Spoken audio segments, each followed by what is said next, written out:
은혜 받으실 말씀은 사도행전 8장 4절에서 8절까지 말씀입니다.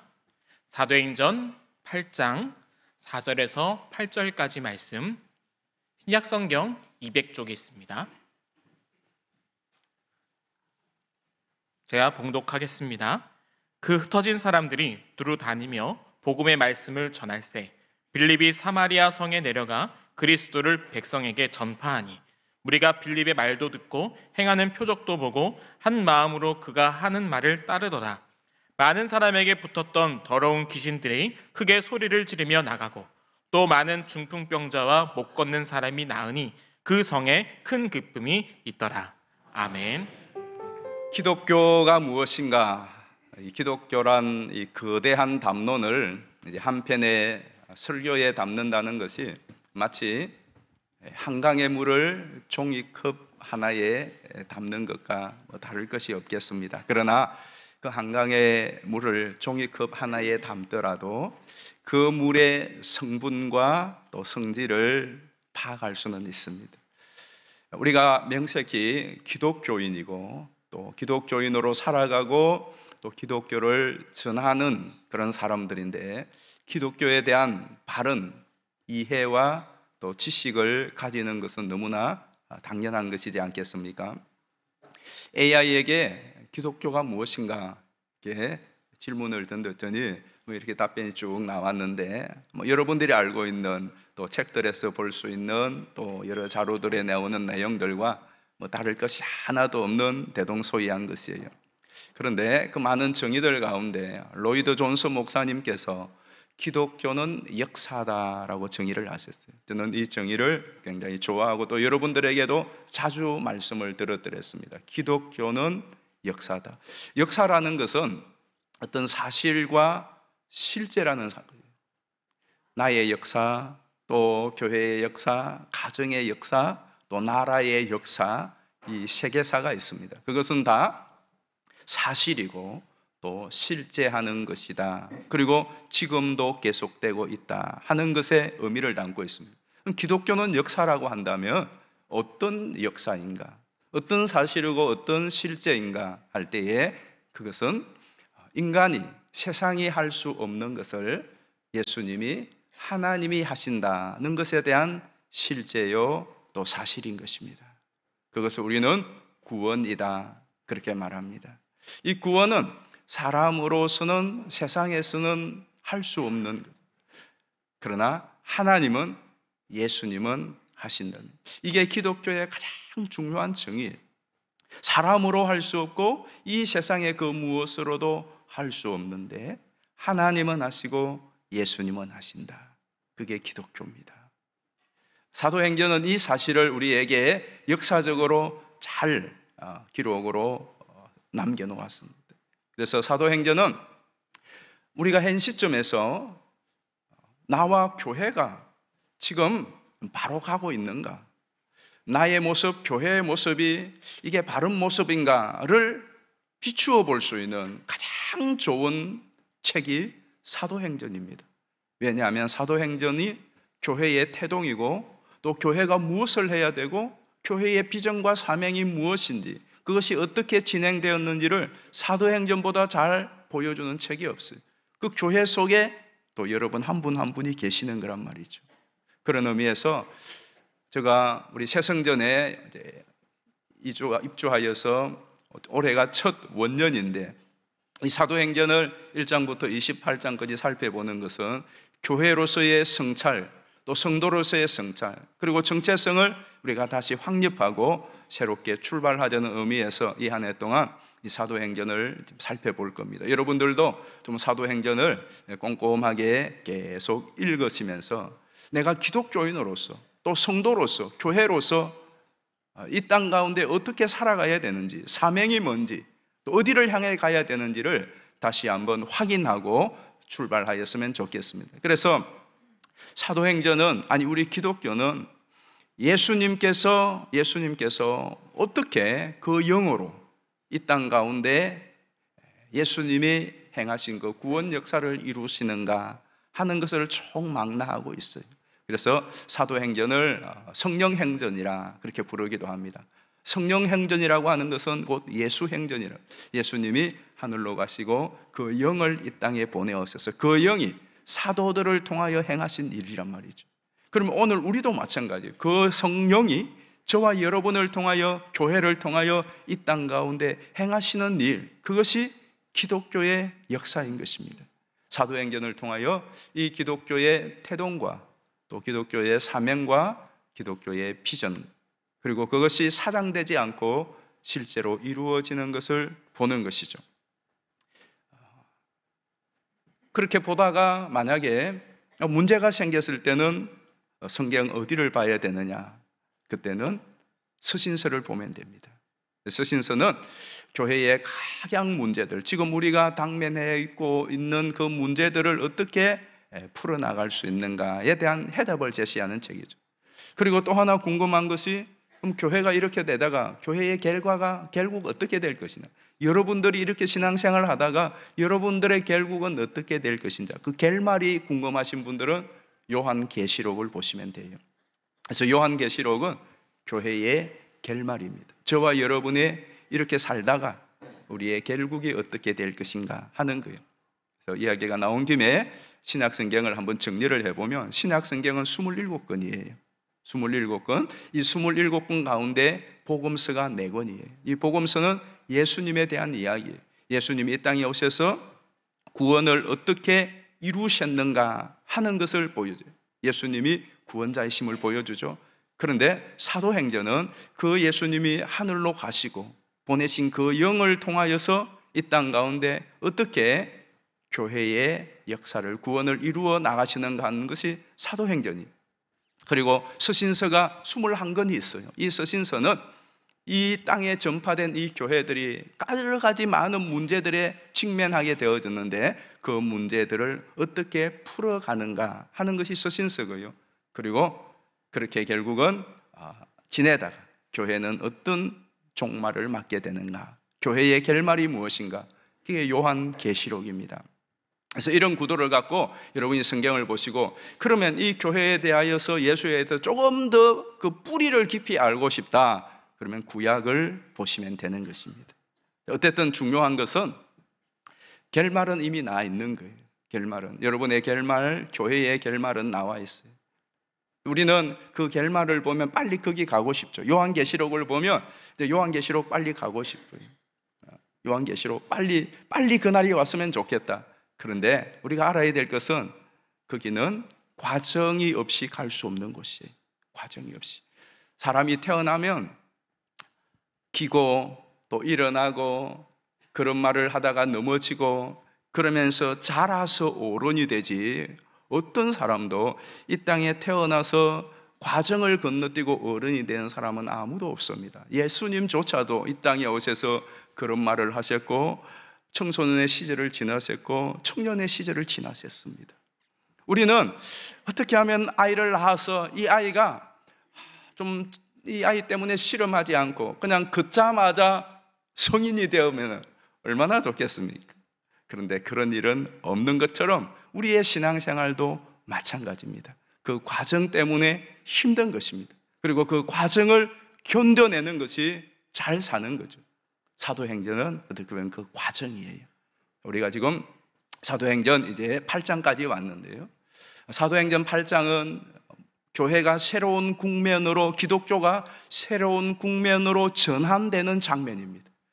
1장에서 7장까지는 예수님이 사도행전 1장 8장에 이렇게 말씀하셨죠. 한번 같이 읽어보실까요? 시작. 오직 성령이 너희에게 임하시면 너희가 권능을 받고 예루살렘과 온 유대와 사마리아와 땅끝까지 이르러 내 증인이 되리라 하시니라. 잘 보세요. 예루살렘과 유대와 사마리아와 땅끝까지 이 복음이 이렇게 진격해 나갈 것이라고 한단 말이죠. 그런데 1장에서 7장까지는 복음이 예루살렘 안에서 지금 소용돌이를 치고 있습니다. 거대한 소용돌이를 치고 있어요. 그런데 예수님이 말씀하신 이 예언이 이제 8장에 오면 유대와 사마리아로 넘어갑니다. 유대와 사마리아로 넘어가요. 그런데 이 복음이 유대와 사마리아로 넘어가는데 이 넘어가는 장면이 부드럽게 또 우아하게 근사하게 넘어가지를 않습니다. 허들을 뛰어넘듯이 쫙 뛰어넘지를 않아요. 물결이 쫙 뚝을 넘듯이 그런 식으로 넘지를 않고, 복음이 예루살렘에서 유대와 사마리아로 넘어가는데 아주 거칠게, 그리고 충격적으로, 파격적으로 넘어갑니다. 지난주 보았듯이 스데반이 돌에 맞아 피투성이가 되어 죽습니다. 그리고 예루살렘의 성도들이 붙잡혀서 감옥에 투옥됩니다. 그리고 어떤 사람들은, 투옥되지 않는 성도들은 다 유대와 사마리아로 도망을 갑니다. 피신을 가요. 계리하고 우리가 발대식을 하고 진군에 나아가는, 넘어가는 것이 아니라 도망가는 거예요. 피신을 가는 겁니다. 그런데 복음이 그렇게 마치 폭탄 맞은 것처럼 파편이 되어 흩어져서 끝난 줄 알았는데, 그 흩어진 자리에서, 도망간 자리에서, 인간의 눈으로 볼 때는 패배한 그 자리에서 하나님이 역사하시고, 하나님의 교회가 흩어진 그곳에서 소멸되는 것이 아니라 더 확장되어지는 것입니다. 이게 바로 기독교예요. 이게 복음이라는 거예요. 자, 오늘 그 내용을 좀 더 자세하게 살펴볼 거예요. 자, 1번 첫 번째 보면 스데반의 순교와 흩어진 사람들의 전도 내용입니다. 우리 1절부터 4절, 5절까지 한번 보겠습니다. 사울은 그가 죽임 당함을 마땅히 여기더라. 그날에 예루살렘에 있는 교회에 큰 박해가 있어 사도 외에는 다 유대와 사마리아 모든 땅으로 흩어지니라. 그 흩어진 사람들이 두루 다니며 복음의 말씀을 전할세 빌립이 사마리아 성에 내려가 그리스도를 백성에게 전파하니. 아멘. 잘 보세요. 자, 1절을 다시 보실까요? 1절에 보면 죽었어요. 그리고 큰 박해가 있었어요. 그리고 흩어졌어요. 자, 이게 예사로운 사건이 아니죠? 사람이 죽었습니다. 그리고 나머지에 대해서는 큰 박해가 있어요. 견디다 못해서 다 흩어졌어요. 그런데 5절 보세요. 빌립이 사마리아 성에 내려가서 그 백성에게, 그리스도를 백성에게 전파하는, 흩어진 사람들이 복음을 전하는 거예요. 죽는 걸 눈으로 보았어요. 복음 때문에. 그리고 복음 때문에 감옥에 갇혔습니다. 그리고 그 복음 때문에 자기의 삶의 터전을 빼앗기고 흩어졌어요. 그런데 그 흩어진 사람들이 그곳에서도 복음을 전하는 거예요. 여러분, 이것을 어떻게 이해하시겠어요? 이게 뭐예요? 이것이 바로 기독교라는 말이에요. 뭘 말하고 싶은 걸까요? 왜 하나님은 이런 식으로 복음을 전파하고 이런 식으로 기독교를 끌고 가실까요? 주고 싶은 메시지가 있는 거예요. 기독교가 무엇이다? 고난과 박해와 핍박에 소멸될 수 없는 것이다. 기독교가 무엇입니까? 어떤 장애와 어떤 험산 줄령이 있고 거친 광야가 있어도 그것을 돌파하는 것이지, 그것이, 그 박해가, 핍박이 그 전진을 막을 수 없는 것이다. 왜? 생명이 있기 때문에 그렇습니다. 이 봄입니다. 들판에 나가보면 지난 수개월 동안 아무것도 없던 맨땅과 같은 그 땅에서 싹들이 솟아올라오고 있습니다. 그리고 심지어 그 싹들은 콘크리트 그 갈라진 틈 사이를 비집고도 올라옵니다. 이건 뭘 의미할까요? 살아있다는 것입니다. 생명이 있다는 것입니다. 기독교는 생명의 종교인 것입니다. 기독교는 살아있습니다. 박해와 핍박과 고난이 멈추게 하고 막을 수 있는 성질이 아니라는 거예요. 뿐만 아니라 흩어졌어요. 마치 재처럼 뿌려버렸어요. 박살을 내서 파편이 되어 흩어져 버렸습니다. 이제는 아무것도 아닌 것들. 그런데 흩어진 그 자리, 도망간 사람들, 어떻게 보면 그 자리에 견딜 수 없어서 실패한 그 사람들, 하나님은 그 사람들, 그 자리에서 새로운 역사를 일으키시는 거예요. 마치 요셉이 그 형들의 미움을 받아서 애국으로 팔려갔습니다. 애국으로 팔려간 요셉, 그 외국 땅에서 그의 인생은 이제 끝장난 것 같았어요. 그리고 감옥까지 내려갔어요. 그런데 하나님은 팔려가 감옥에 갇힌 그 요셉을 통하여서 하나님의 위대한 역사를 일으키는 것입니다. 마치 건축자들이 쓸모없다고 툭 던진 그 돌이 그 건물의 모퉁이 돌이 되는 것과 같이 사람들이 예수님을 십자가에 못 박여 죽어 그 해골의 골짜기 골고다의 십자가에 예수님을 못을 박아버렸어요. 그 해골의 골짜기가 그 예수님이 십자가에 못 박히고 난 후에 생명의 정원이 되는 것처럼 이것이 바로 기독교입니다. 뭘 말씀드리고 싶을까요? 때로 우리가 그러한 처지가 그러한 자리에 처할 때가 있습니다.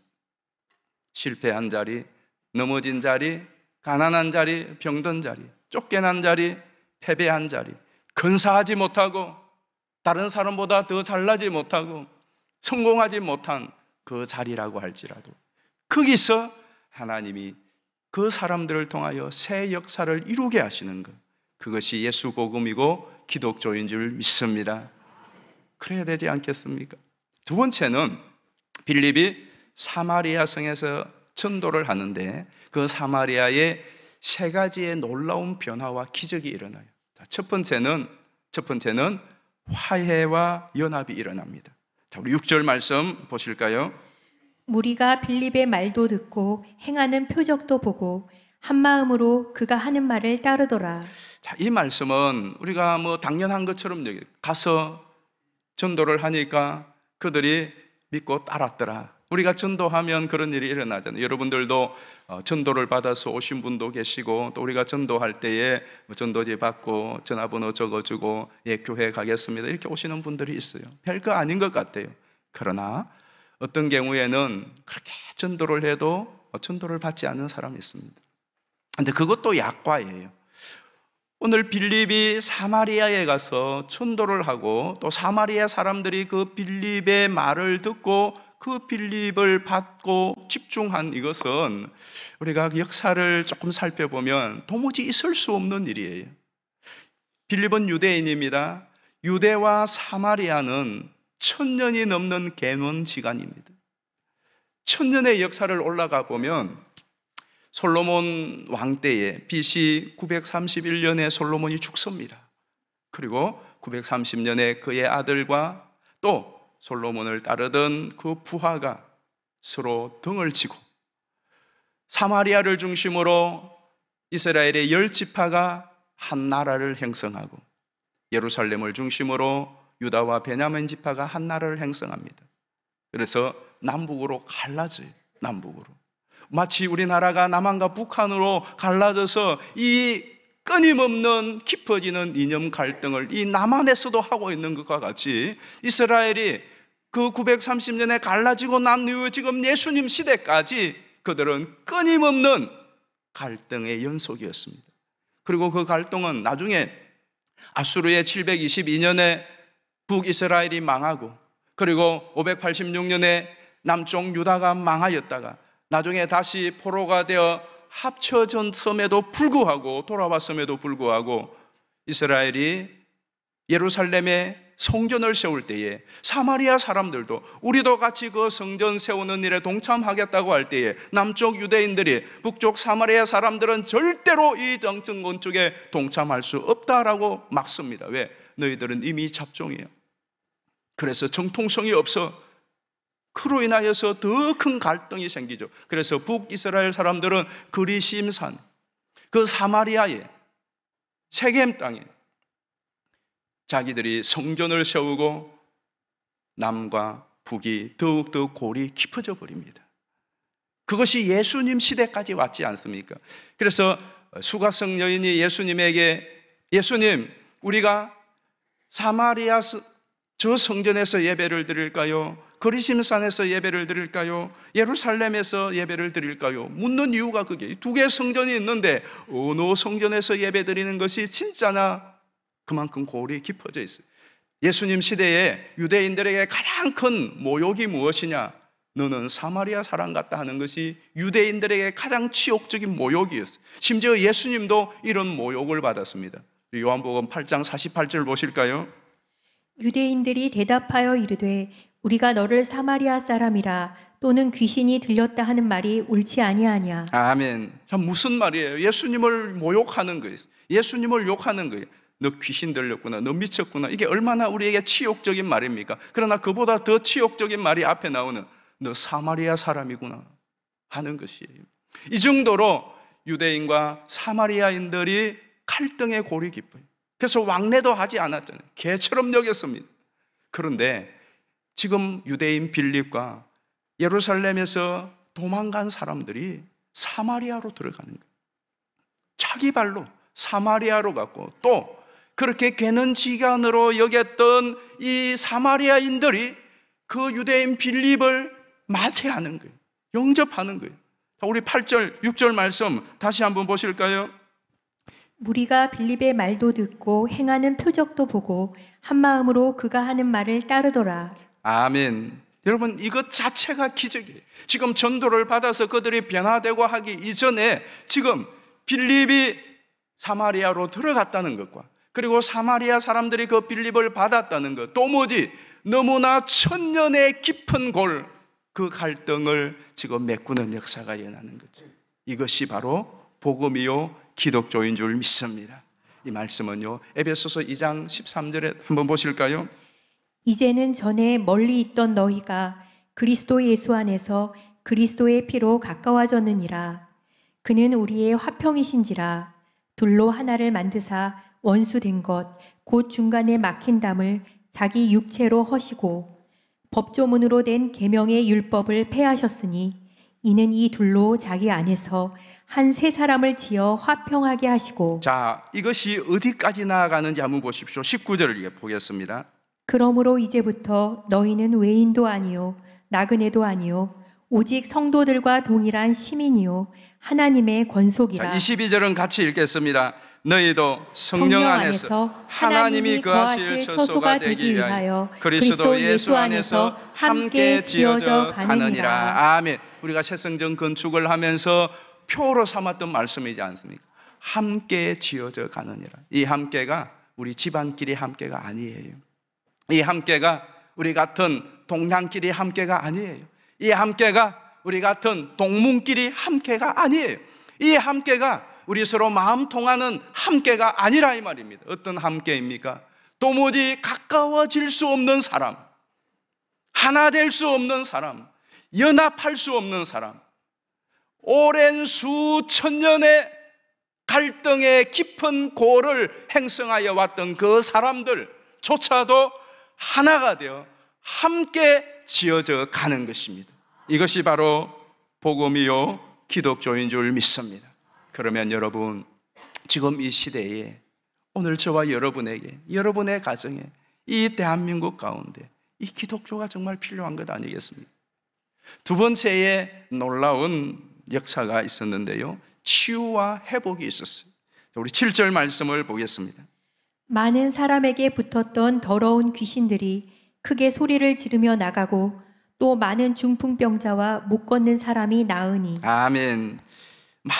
많은 사람에게 붙었던 수많은 사람들이, 귀신 들렸던 사람들이 온전함을 받은, 정상을 찾은 거죠. 그리고 중풍병자와 걷지 못하던, 제대로 사람 구실을 할 수 없었던, 제대로 정상적인 생활을 할 수 없었던 사람들이 정상적인 생활을 하게 되는 놀라운 치유와 회복이 있었습니다. 이것이 바로 기독교입니다. 기독교는 어떤 이론과 체계와 사상과 이상이 아닌 실제예요. 어떤 실제냐? 악한 영에 눌려있는 사람들, 묶여있는 사람들, 또 온갖 마음과 육체의 질고와 질병으로 비정상적인 삶을 살아가는 사람들을 치료하고 회복해 하여서 바르고 정상적인 삶을 살아갈 수 있도록 하는 것, 이것이 기독교요 교회여야 하고 우리가 믿는 예수 그리스도고 저와 여러분이어야 한다, 이 말씀입니다. 자, 이것은 일시적으로 일어났던 현상이 아닙니다. 오래전에 이사야 선지자를 통하여서 이미 예언하셨던 거예요. 자, 우리 이사야 61장 말씀을 보겠습니다. 주 여호와의 영이 내게 내리셨으니 이는 여호와께서 내게 기름을 부으사 가난한 자에게 아름다운 소식을 전하게 하려 하심이라. 나를 보내사 마음이 상한 자를 고치며 포로된 자에게 자유를, 갇힌 자에게 노임을 선포하며. 자, 여기까지만. 오래전에 예수님이 하나님의 성령이 이 땅에 임할 때에 어떤 일이 일어날까를 말씀하셨고, 실제로 예수님이 이 땅에 오셔서 수많은 귀신들을 쫓아내고 또 중풍병자를 고치고 각색 질병든 자와 마음의 상처받은 자, 삶이 무너진 자들을 다 회복시키고 고치는 일을 하셨단 말이에요. 근데 그 예수님이 성천하셨어요. 그리고 남은 사람들, 교회를 통하여 예수님께서는 그 영으로 임하셔서 그 사람들이 가는 곳에 또 그 복음을 받아들이는 자들 가운데 그들을 묶고 사로잡고 있었던 온갖 더럽고 악한 영들을 내어 쫓으시고, 그리고 질병과 상처와 묻어진 삶에서 치유와 회복이 있도록 하시는 거예요. 저는 여러분들에게도 이런 주님의 역사가 일어나게 되기를 주의 이름으로 축복합니다. 여러분을 묶고 있고 묶여있는 그 악하고 더러운 영들로부터 자유케 되기를 주의 이름으로 선포합니다. 축복합니다. 불치의 질병과 또 마음의 상처와 무너진 삶의 모든 영역들이 예수의 이름으로 회복되기를 주의 이름으로 축원합니다. 이것이 바로 기독교인 것입니다. 마지막 세 번째로는 큰 기쁨이 있었습니다. 우리 8절 말씀 보겠습니다. 그 성에 큰 기쁨이 있더라. 그 성에 큰 기쁨이 있더라. 짧은 문장이지만 이것이 복음의 전체를 담고 있는, 기독교의 전체를 담고 있는 거예요. 기독교는 모이면 찬송합니다. 심지어 장례식 때도 찬송을 해요. 우리는 장례식의 찬송을 장송곡이라 하지 않습니다. 그것은 잘 모르는 사람들이 하는 이야기. 왜 교회는 찬송을 하느냐? 세상의 노래하고는 달라요. 세상의 노래는 울적할 때도 노래, 낙엽 지던 그 숲속에 뭐 이런 게 있잖아요. 기타를 배울 때 제일 먼저 배우는 게 그게. 그리고 뭐 노래들이 구질구질합니다. 비 오는 날 돈 잃어버리고 지갑 잃어버린 사람이 신세타령하는 것과 같은 노래들이 얼마나 많아요. 구성진 노래들. 그 노래를 부르면 그냥 우울에 빠지는 거예요. 그래서 다 그렇게 우울하다가 그냥 또 죽는 거고. 뭐 그러다 가끔씩 쨍하고 해 뜰 날 뭐 그런 거나 뭐 뛰어넘지를 못해요. 슬픔을 뛰어넘고 현실을 뛰어넘지를 못한다. 그러나 기독교의 찬송은 그렇지 않아요. 우리도 천부의 의지 없어서 인내하신 구세주요. 여러분, 그게 사실은 울면서 우울에 부를 노래가 아니에요. 희망과 소망의 말씀이죠. 천부의 의지 없어서 손들고 옵니다. 주 나를 박대하시면 나 어디 가릴까? 그런데 그 주님께서 나 같은 죄인을 속죄하여 주시고 날 받아주시니 나 예수 힘입어 큰 건능 얻어서 얼마나 용맥스럽습니까? 장례식 때 부르는 노래가 있다고요? 해보다 더 밝은 저 천국이 얼마나 우리에게 소망의 찬송입니까? 만세반석 열리니 내가 들어갑니다. 내게 공도 없고 내게 아무런 조건도 없고 의도 없지만은 빈손 들고 주님 앞에 나와 예수 긍노 의지하여 당당하게 들어간다. 여러분, 찬송가 1장부터 마지막 장까지를 다 한번 그 가사를 보십시오. 하나도 패배와 절망과 좌절 속에 신세 한탄으로 부를 수 있는 노래는 아무것도 없습니다. 찬송을 부를 때마다 그 찬송가 가사 하나를 여러분이 마음에 담고 부르면요, 어떤 고난과 좌절과 패배와 도망간 그 자리에서도, 그리고 눌림과 또 묶임과 그리고 고난과 고통과 묻어진 그 가운데서 그 찬송을 붙들고 일어나서 다시 시작할 수 있는 힘을 주시는 거예요. 이것이 바로 기독교인 것입니다. 자, 그런데 오늘 본문에 보면 이 사마리아 성에 큰 기쁨이 임하였는데, 사마리아 성은 앞에 말씀을 드린 대로 오랜 시간 동안 갈등과 분열로 인하여서 정오와 해모와 슬픔이 가득했던 땅입니다. 갈등과 해모감과 또 정오가 슬픔이 가득했던 그 땅에 오늘 본문에 반짝하는 기쁨이 아니라 어떤 기쁨이죠? 거대한 기쁨이 있었어요. 거대한. 자, 오늘 8절 말씀의 이 기쁨이요, 8장을 시작하면서 보면 큰 슬픔과 대조를 이루어요. 자, 8장 2절 한번 보실까요?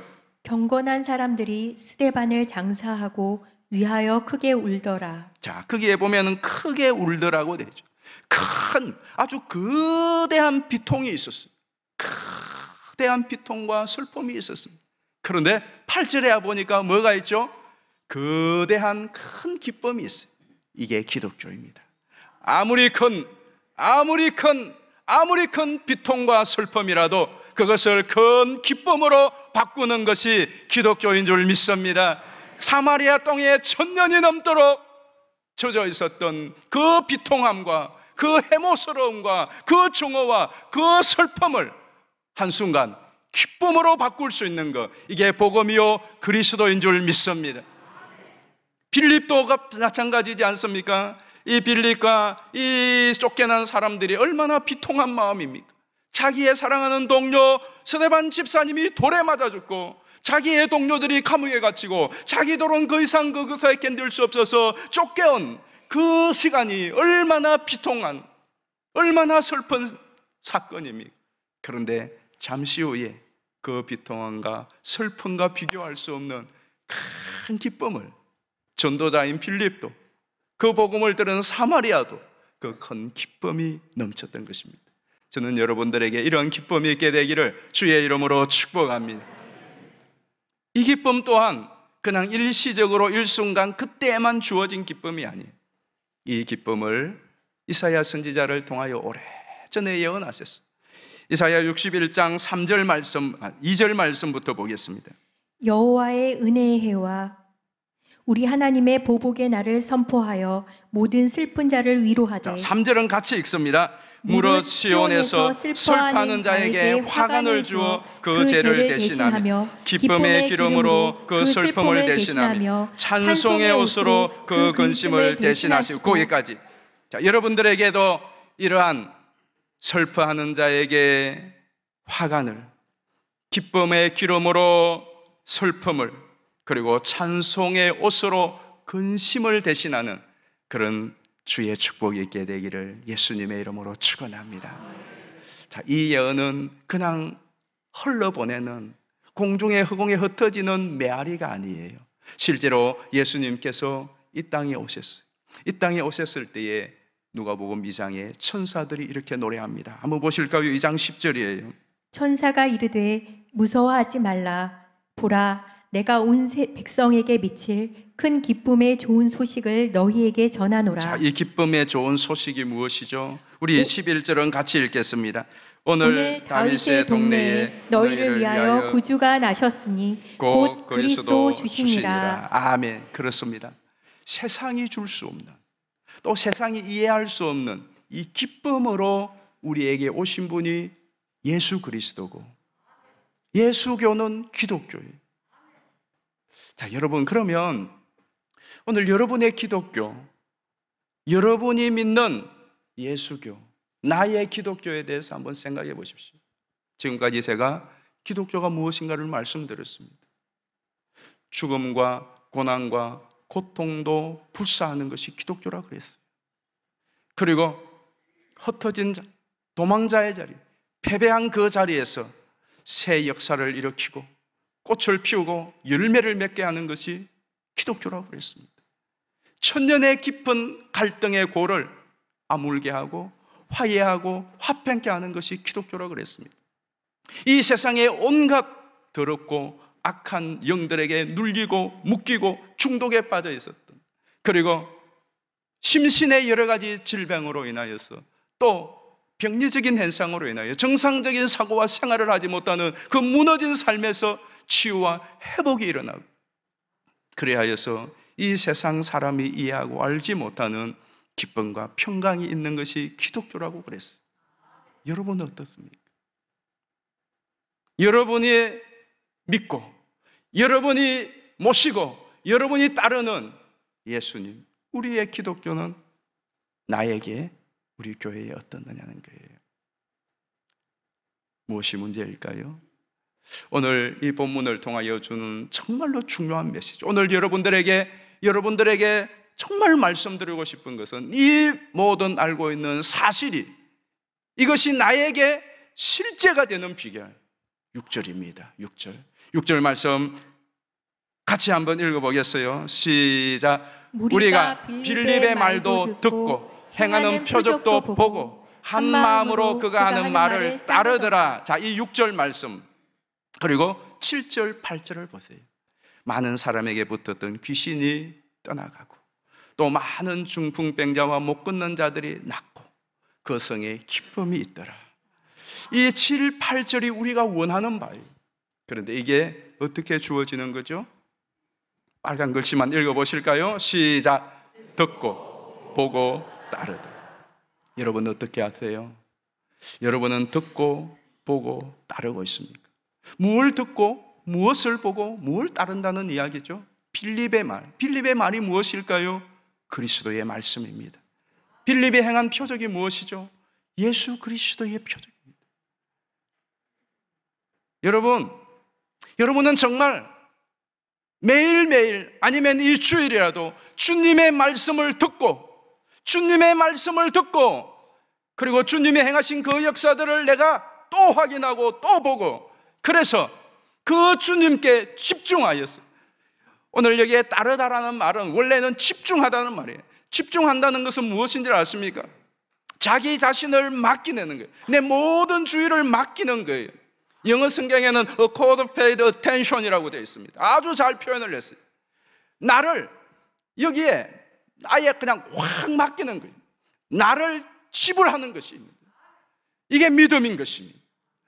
오늘 저와 여러분에게도 정말로 예수님이 살아계시고 그 예수님은 사람이 할 수 없는, 인간이 할 수 없는 일을 하시는 분, 아니 예수님만이 하실 수 있는 분이라는 것을 믿는다면, 그것을 듣고 우리가 많은 기적들을 보았다면 여러분들을 던질 수 있게 되기를 축복합니다.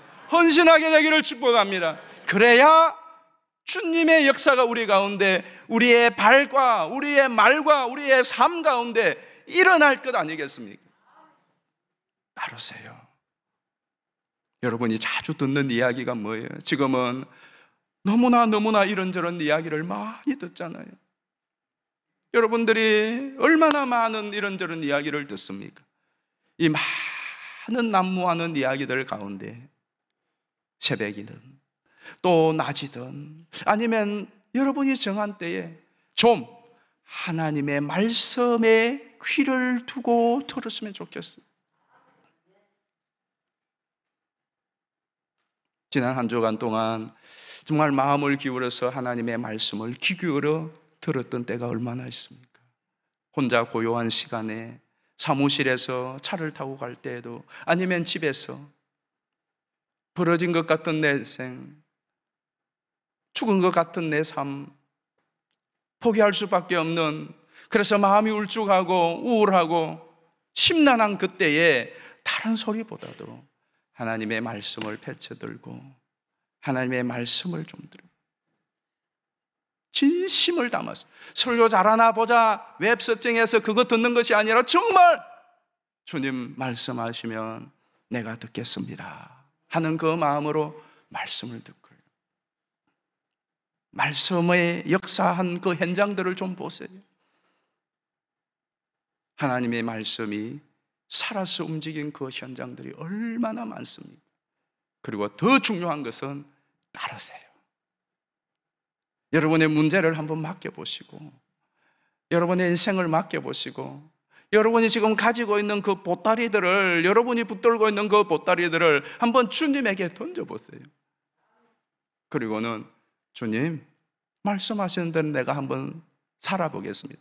한 가지만, 하루에 한 가지만이라도 하나님의 말씀을 보고 내가 말씀대로 실천해야 될 것, 아니 일주일에 한 가지만이라도 한번 따라 보십시오. 그러면 거기에 살아계신 주의 역사가 일어나는 줄 믿습니다.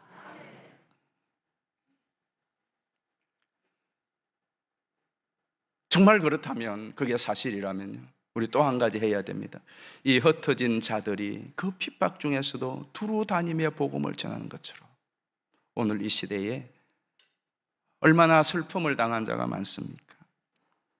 이 슬픔 많은 세상, 이 죄악 많은 세상, 악한 영들로 혼미한 이 세상에 우리가 전해야 될 소식이 뭡니까?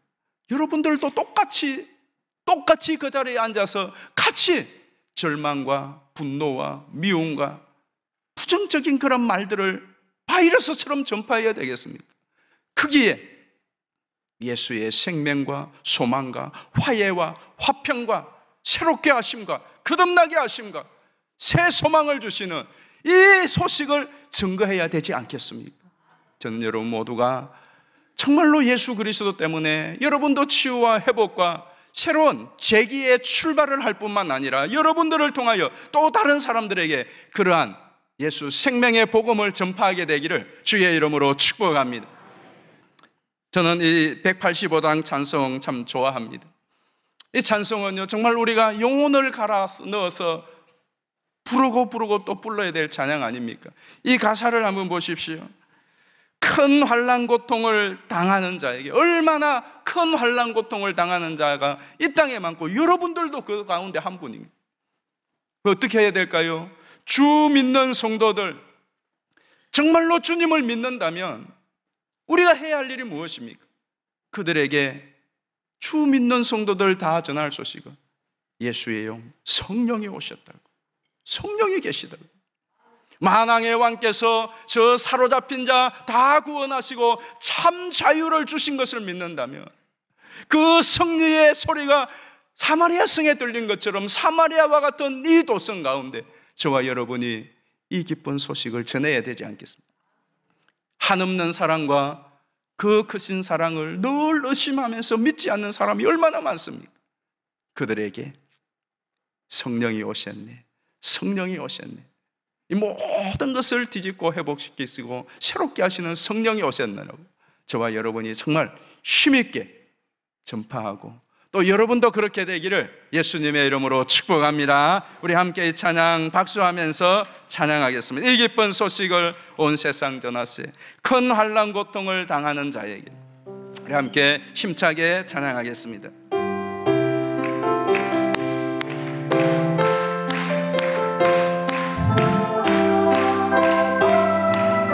이 찬양이 실제가 되기를 바랍니다. 이 기쁜 소식을 온 세상 전하세, 그 환난 고통을 당하는 자에게 주 믿는 성도들 다 전할 소식을 성령이 오셨네. 아멘. 성령이 오셨네. 성령이 오셨네.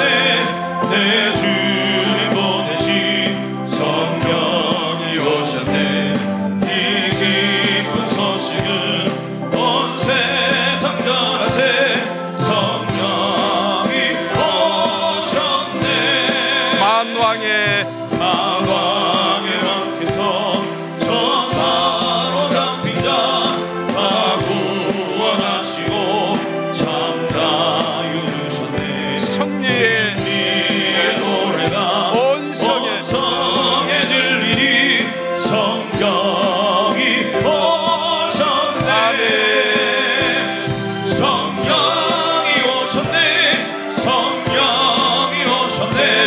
내 주님 보내신 성령이 오셨네.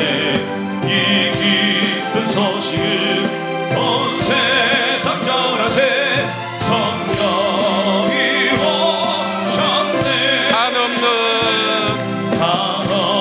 사랑과 그 크신 은혜를 늘 의심하면서 안 믿는 자에게 내 작은 힘으로 고쳐나리니 성령이 오셨네.